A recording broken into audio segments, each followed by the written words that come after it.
It's a new year and it's time to take a look at my pedalboard again. Let's go.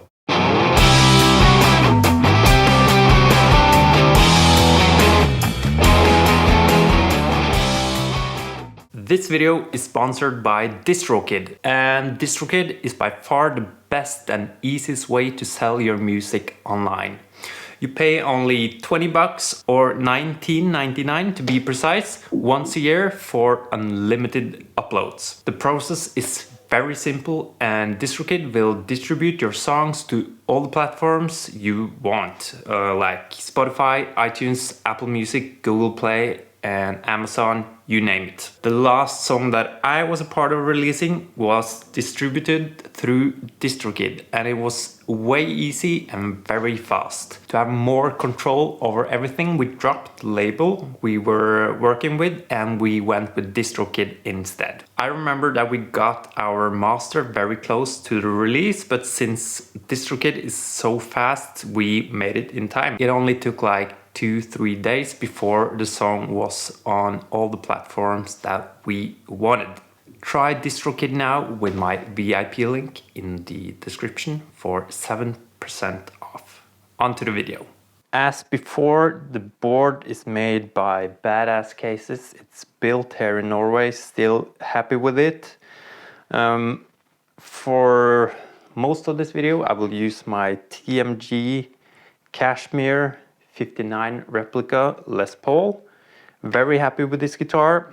A new thing is that I use sinusoid cables now. They made these yellow cables for me. I really dig them. Sound-wise and aesthetically, they are perfect for me. I'm really into yellow things, by the way. From the cable, I go into a Durham Electronics BMP. The lighting is a bit hard here, but I try to make a shadow for it. It's basically an effect loop where all the pedals go through, so I can turn on and off all the pedals. It's a buffer and it also has a preamp if there's volume loss in your signal chain. It also has a tuner out, and I have a patch cable from that going up to my tuner, which is a Sonic Research turbo tuner. I've used that for many years. I think it's the best tuner out there. It's very accurate and it's built like a tank. The patch cables, they are made from a company called Molder Audio. They are also yellow and they are amazing because they will last you forever, I think, at least. So that's the whole technical thing in the beginning. From the BMP, the first pedal is actually not the volume pedal, but the Kali 76 from Origin Effects, the compact deluxe version. And that's probably my favorite compressor of all time. I had the big one too, a bit too big for my board, so this one is perfect. I have it also placed before the volume pedal because I want my signal to be compressed before the volume pedal when I play lap steel. So that's the first pedal. Then it goes to my Ernie Ball volume pedal. Nothing special about that one. And then it goes into the fuzz. My clean tone is like this.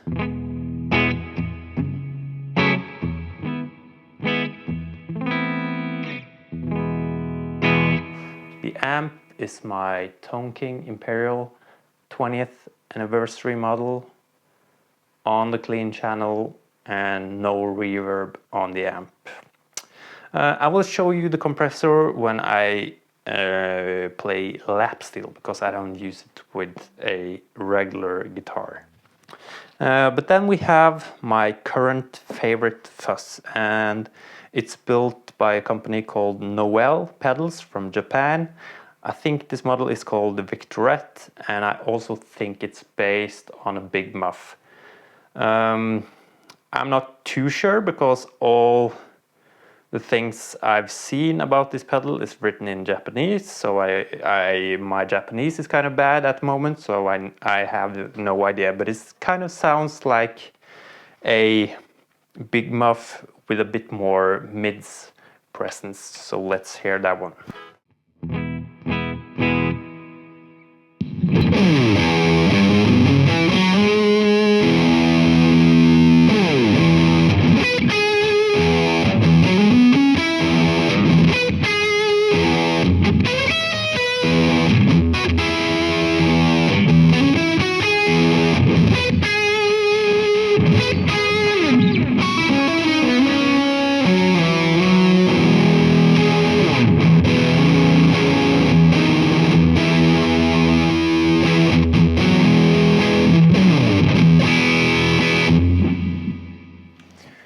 So a really cool fuzz pedal there. Let's see how long it lasts on my board. Then we have the Odyssey from Hampstead Soundworks. A fairly new overdrive pedal that covers clean boost, mild, medium, high gain overdrive, and fuzz. I have it set to be kind of high gain pedal.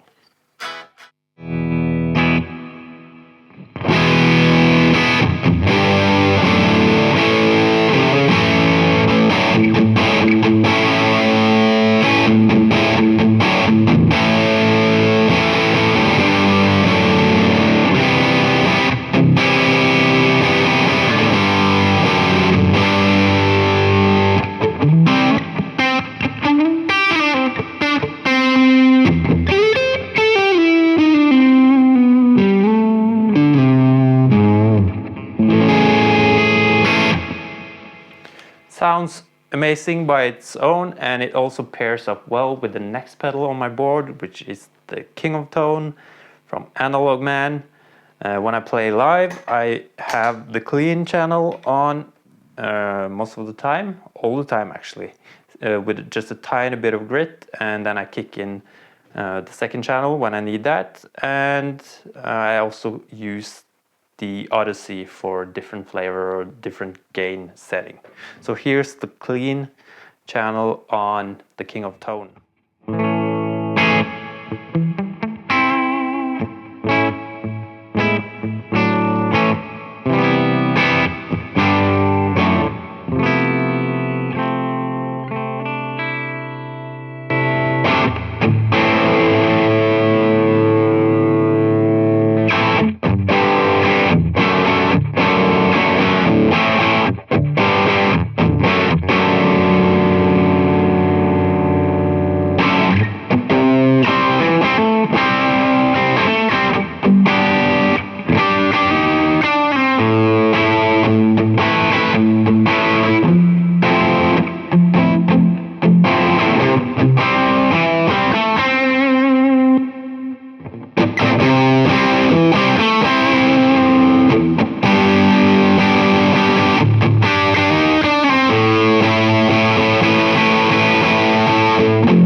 So that's the King of Tone, an all-time favorite right there. Then we have my Digitech drop that I mostly use with the octave and the dry setting.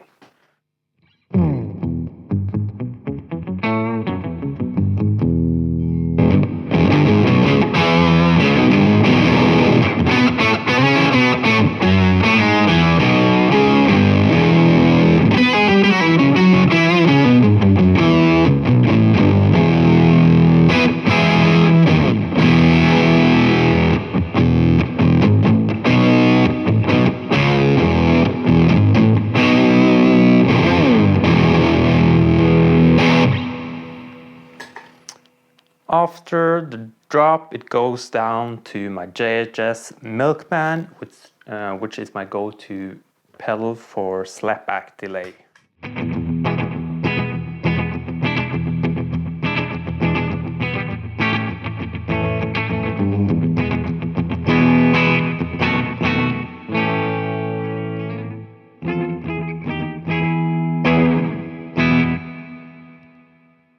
So that's my slapback.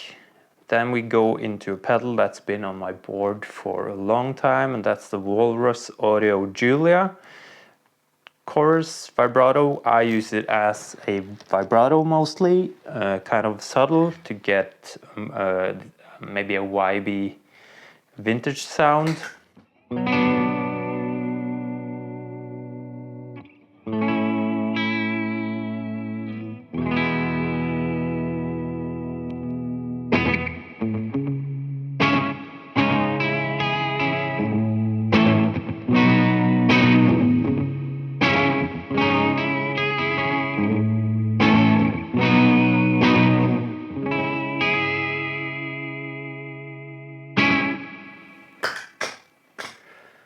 Beautiful pedal. Then we have my looper that I mainly use for practicing.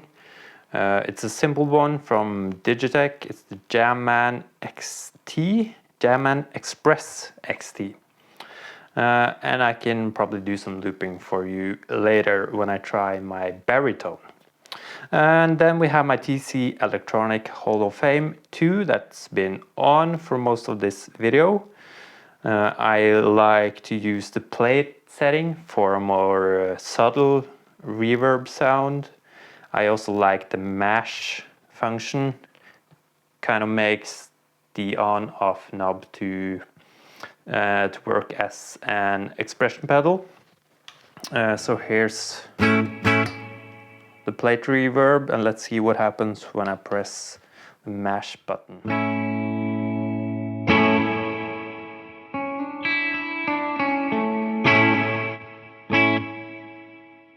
I think in this case it just makes the level a bit louder on the reverb. Then we have the pedal that's probably been on my board for the longest, the Strymon El Capistan tape delay. I use it because it sounds good, and I also really like the tap and hold function.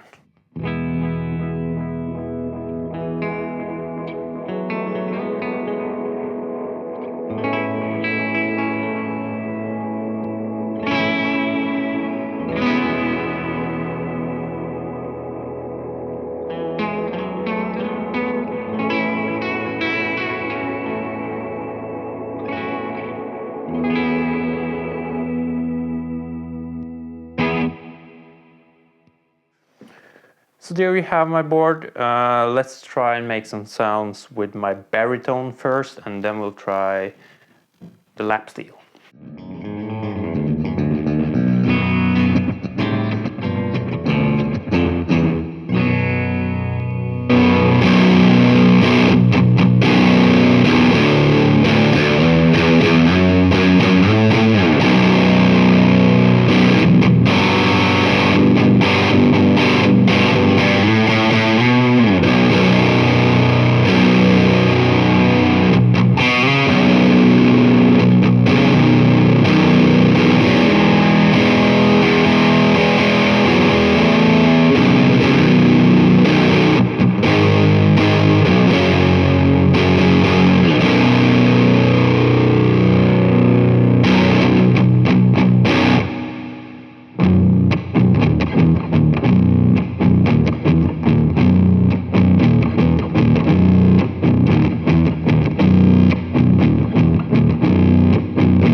So that's my board right now as of May 2018. Thanks to DistroKid for sponsoring this video. Thanks to you for watching, and I'll see you in the next one.